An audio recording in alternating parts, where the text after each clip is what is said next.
Welcome to Self-Care Sundays with Angie and Priscilla. Where we talk about all aspects of self-care from the physical and beyond.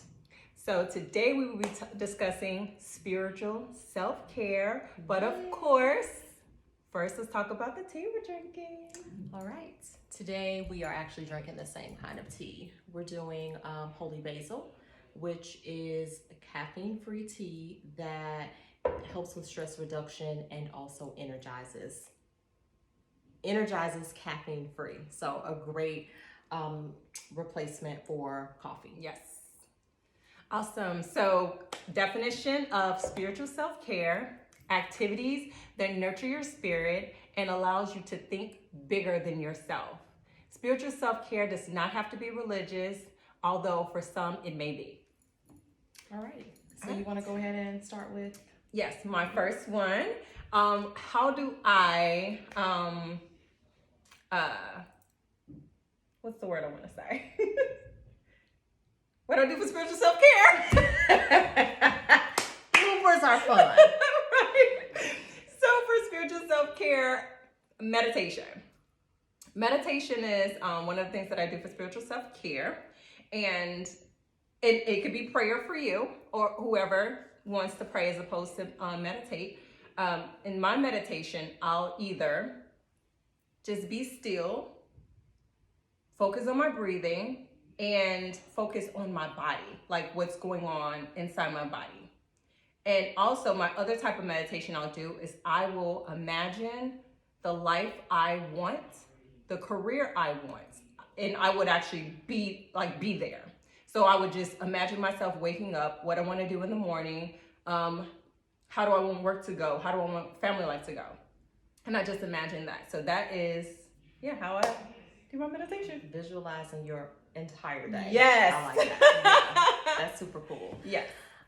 So moving into my first part of the first thing I want to mention in regards to spiritual self-care for me is the same meditation, but I'm going to group meditation, yoga, and alone time together only because I mentioned it before in some of our other self-care series. But for me, meditation looks a little bit similar, but not quite the same. And that's a great thing to remember. Meditation does not have to look the way that it looks for someone else. Yes. For you to feel like you are achieving something. That I feel like that's the dilemma that a lot of people have. They don't feel like they know what to do, or they feel like if they are meditating but there are thoughts that are constantly going in and out, that they're not doing it right. And that's not necessarily true. You're human, and so those are things that are going to happen, but as you practice, I would say they happen less and less. Yes. And also, it's different from day to day. So for me, meditation looks like a couple different ways. It just depends on my mood. So I cater my meditation to how I'm feeling in the moment so that I can achieve the goal. So some days when I'm feeling really centered and balanced, I can just focus on my breath or do my own affirmations.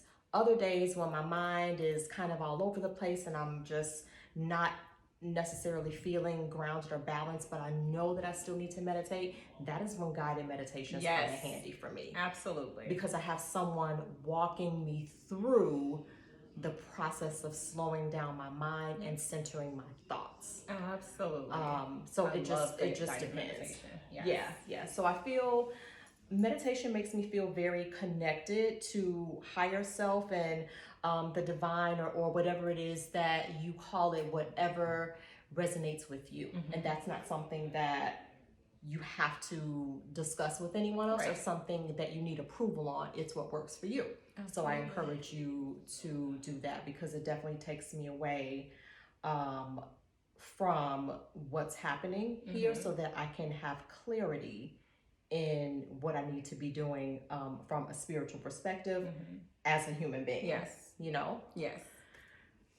Okay. So my other way is diffusing essential oils.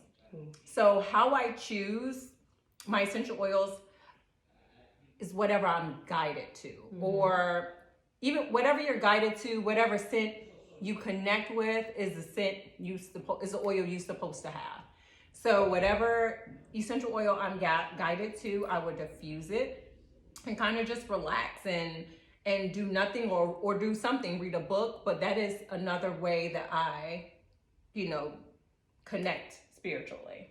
I like that you mentioned that, because that's one of the things that we talked about in my aromatherapy training. Mm-hmm. Sometimes we are so turned off and completely repulsed by a scent, Mm-hmm. and it is indeed what we need, because essential oils have the ability to affect you not only on a spiritual level but emotional, Mm-hmm. and spiritual. Yeah. So yeah, I've actually had a really weird experience with that, and I'm gonna share it right quick. Good. So I was looking for to work with an oil that I had never worked with previously, and so I decided to go with jasmine essential oil. I had kind of stayed away from jasmine because it was something about it that I just didn't like. So I said, okay, let me take this time out. I'm going to go ahead and work with this oil. So I pulled it out, and immediately when I inhaled it, I kind of got a little angry. And so when I went to my book from my aromatherapy training, the first thing it said next to jasmine essential oil was, do you need to work on your anger? Ooh. I was like, closed book. Right? I just got read. Wow. So that was pretty interesting. It's interesting that you say that. Yeah. Wow. So for me, moving on to the second thing is I really enjoy self-Reiki, which is a form of energy work that I like to, that I do, but I also do it on myself. So with self-Reiki, I also will incorporate crystals depending on what it is that I'm trying to do. Am I trying to ground? Am I trying to connect to the divinity? Am I trying to work with my sacral chakra? What is it that I'm doing? So depending on that, that's when I decide what crystal I am going to use. But energy work definitely helps to keep me connected again to the higher realms and higher vibrations and higher self. So it's a very spiritual part of what I like to do. Okay, cool. My next one is very similar to essential oils, and it is burning sage or Palo Santo. I can diffuse Palo Santo and get the same effect, but it's just something about burning the Palo Santo. I love to burn Palo Santo when I am meditating. I like to burn Palo Santo just depending on like how I'm feeling. Like yesterday, instead of like meditating, sitting in my space, I laid in the bed and I burned Palo Santo and I just relaxed and I just did nothing. And that was just my way of connecting spiritually. I know the feeling, because sometimes when I'm having a moment and I kind of need to get on another path or focus on something else, burning Palo Santo or sage, even with incense like Nag Champa, they have the ability to kind of redirect a little bit. So I understand what you mean when you say that. So for me, last thing is prayer and affirmations. So I mentioned meditation earlier. There's this quote that I heard that I think is really cute, where they say prayer is when you talk to God and meditation is when you hear the answers. So I really like that. Because again, when you're sitting in silence, it's something about just sitting in silence that gives you that ability to connect and again shut the world down. And then affirmations that I do in a meditation or not. So for example, when I'm in the mirror in the morning getting ready and I'm talking to myself and telling myself what it's gonna be like today. What is it that I'm looking for? What am I desiring? What am I seeking? So it's like having a conversation with your best friend, but she ain't there. Right. So you're in the mirror. I'm in the mirror. Right.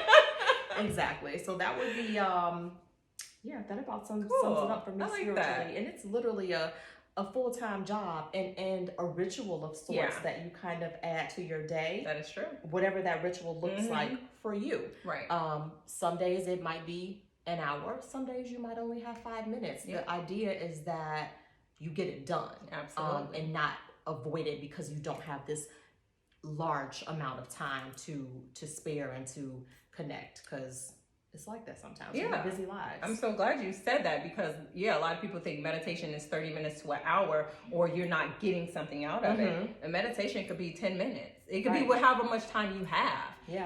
And I think anything helps. And you can do 10 minutes in the morning, 10 minutes in a bathroom, coffee break, in the middle of the day at work, and then 10 minutes before you go to bed. And then when you total that up, that's 30 minutes. So it's cumulative. Right. You know, you'll still get some results, even if you don't do it for a ridiculous amount of time. So I like that. Yeah. All right. So drop in the comments your favorite tea and also what you do for spiritual self-care. But until next time, thank you guys. Have a great one.